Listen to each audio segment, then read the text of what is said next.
One of those issues that we're facing next week, and one of those issues that all of us have to deal with next week, is the general elections. And whether we partake or we don't partake, whether we vote, we don't vote. This is an issue which requires us to look at this principle in some detail. What are the greater benefits and the greater harms? Is there a greater benefit in me engaging or disengaging? Are there greater benefits in me voting and voting for this person or that person, or for me not to vote at all? Our scholars, or a number of them, have allowed voting and said that it is good to vote, or allowed to vote rather, with the condition that there is a greater benefit in it rather than a greater harm. And in my humble opinion, in the situation that we face, in the time that we live in the situation that all of us have to live in, there is a greater benefit in us engaging politically. There is a greater benefit in us voting, because if we don't, then we don't have any choice as to what other people do on our behalf. We don't get a say in those issues that matter to us. Some of them are issues that all of us face together: education, NHS, police, fire brigade, all of those issues that all of us face. But some of them concern me and you as Muslims. The rise of Islamophobia, that debate that comes across every so often as to whether niqabs should be banned in this country, the role of same-sex education in our countries and our schools. Those are issues that all of us have to face with, and there are many, many more. If I don't vote, that's my choice, that's my right, but then I don't have a say in what takes place.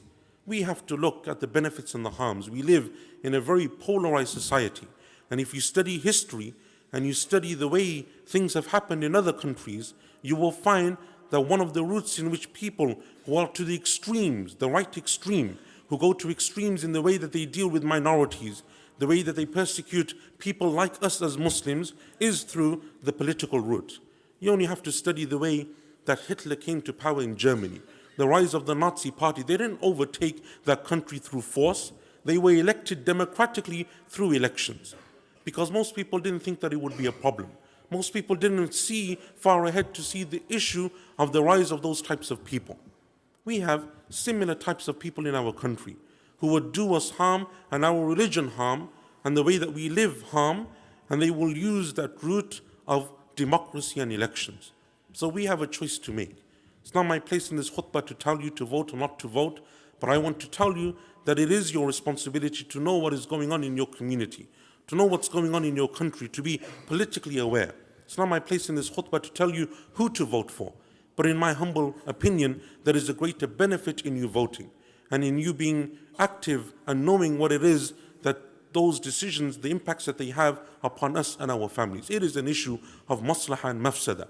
And just as there are scholars who allow it, there are scholars who won't allow it. Just as there are scholars who see a benefit in it, there are scholars who see a greater harm.